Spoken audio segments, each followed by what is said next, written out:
beautiful souls, and it's Kerry here. So today I'm looking at the Magician, which is number 1, and then we go to the Wheel of Fortune, which is number 10, so that comes back to a 1 as well. And then we have the Sun card, which is also a 1, so that's a 19 1. So this is about our identity, being on our path and moving forward with power.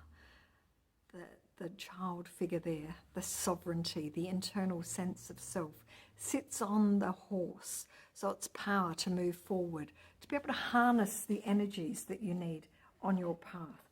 So let's go back to the Magician. The Magician stands in the center of the elements. So this is us in the physical dimension. And we're harnessing this, in the physical body is what I meant to say. And we're harnessing the elements. We have the fire, the earth, the air and the water.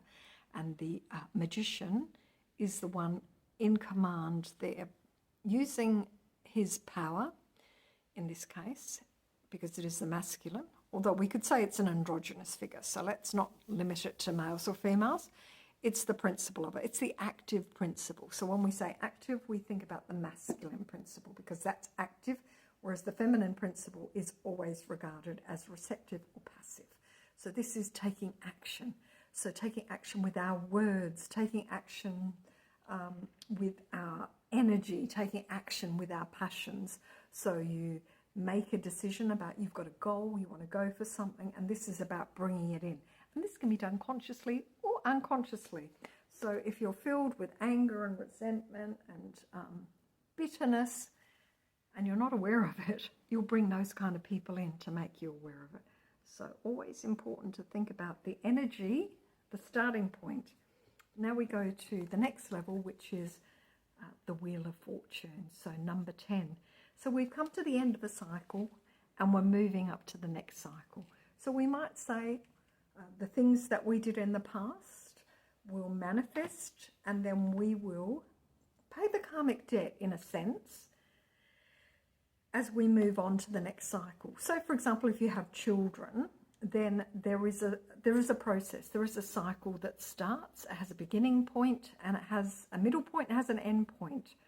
And so everything that we do, whether it takes the physical form like a child, or whether it takes perhaps an intellectual form like a book, it can actually manifest into a physical object, of course. But the book is filled with ideas, concepts, so we would align that with the element of air.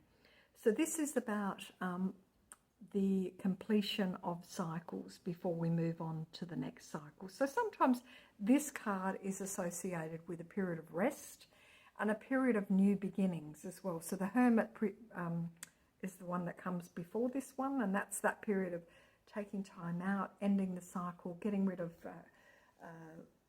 releasing energetic cords to situations or people that no longer serve our highest good. And unfortunately, we do have lessons that can be painful, can be challenging, and sometimes that involves a person coming in to teach us that lesson about ourselves, so that we can learn about what's going on in there that we need to have awareness about.